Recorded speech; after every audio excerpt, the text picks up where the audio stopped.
Welcome back to Season 2 of the Soul Potential CEO podcast, Living as Magic. This season is a field guide for creators, mystics, and visionaries reclaiming their power to shape reality, not by effort, but by frequency. Each short audio training is a code, a mirror, and a spark to awaken the truth that magic isn't something you do, it's what you are. Let's begin. There's a moment that arrives after you remember who you are. After the illusions dissolve, the seeking quiets, and the frequency of your soul becomes the only compass you trust. That moment isn't one of rest, it's a call to create.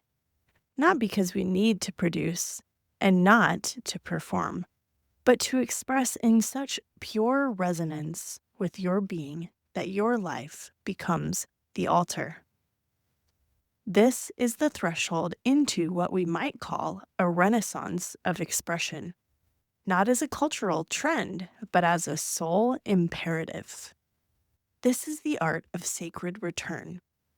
Across ancient cultures and esoteric teachings, there are the whispers of golden ages, periods when the veil was thin and creation was divine.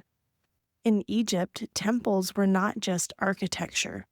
They were encoded instructions for the soul's journey. And in the Italian Renaissance, artists like Michelangelo weren't making art. They were translating frequency into form. In Sufi poetry, the word itself became a vehicle for unification with the beloved. And in every one of these timelines, the human was not separate from the cosmos. Art wasn't ornamental, it was a technology of consciousness. I believe that this is what it means when mystics speak of new earth or heaven on earth. It's not really a destination, it's a reality overlay, a dimension that already exists right here in the quantum fabric of reality, waiting for us to tune to it, not through belief necessarily, but through expression.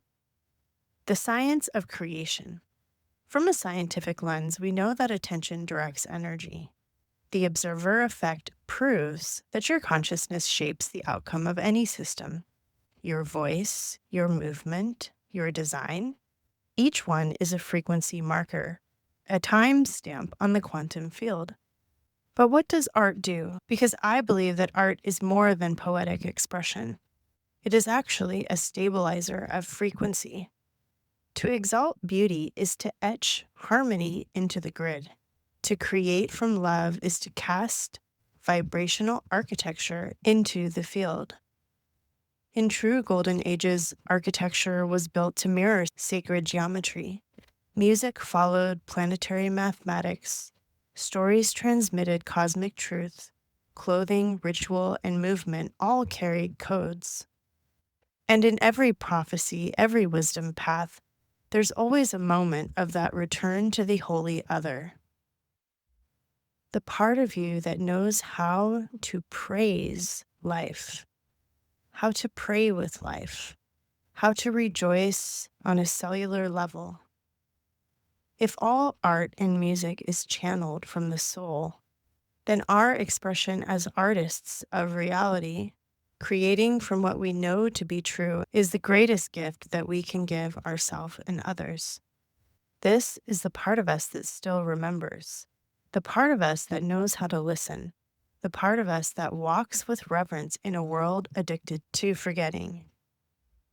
And I've been thinking about this quite a bit, connected to the work inside of Avatar, the Identity Quest, because I've been tracking the way that art saved me in my life, the way that art created doorways for me to hear and feel and experience things that were new, the way that art healed me throughout my life, and all the ways that we use art in different form. I do understand that beauty is in the eye of the beholder, and not all art feels holy or reverent.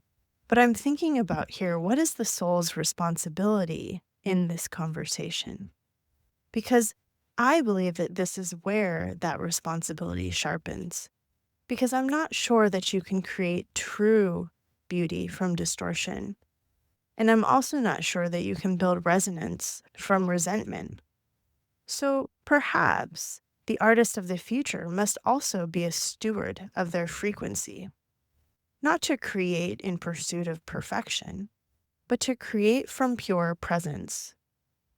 A new artist that is not starving, not desperate, not performative, that is encoded to thrive because reality has shifted to reward our expression instead of productivity because we chose to leave behind a paradigm of industrial creation consciousness. We chose to be part of the birth of something sacred, where we stop decorating for status and start designing for sensation. We stop producing to survive and start composing to resonate. Maybe cities would become sanctuaries and workspaces like temples where even your bank account is an expression of your soul's frequency. I believe that brands are spell work, that our work in the world is an art form. Our offers, our content, our programs, they stop being assets and they start becoming living bodies of work. Because a living brand isn't just a logo, a funnel, a niche.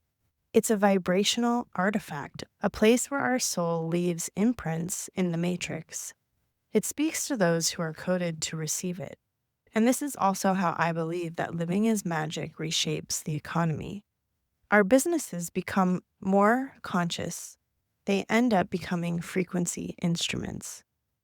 So in addition to responsibility, what does this kind of work demand of you? I believe that it really is a different rhythm, a different way. To live as art, you have to slow down, drop into the body, detangle your worth from your productivity, trust the timing of your field, be courageous, loud, expressive, and let go of anything in your life that keeps you from sharing your art with the world. I imagine a living renaissance where the cadence of your creations are led by the pulse of something deeper.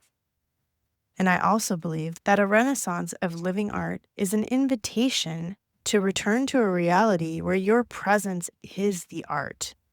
And even your aliveness is a masterpiece, because living as magic means your life becomes your medium, and everything you create becomes an echo of your essence. Identity plays such a huge role in this conversation. And if this message resonates with you, I'd like to invite you to join us in Avatar: The Identity Shift, my upcoming 21-day experience connected to a new portal of teachings designed for soul-led entrepreneurs and energy-informed creators who are ready to release expired selves, work with identity portals, and anchor your avatar. Integrate in a version of you who can carry your true vision. Begin the avatar journey with us and follow the link in the show notes to get on the waitlist and join us. I can't wait to see you there.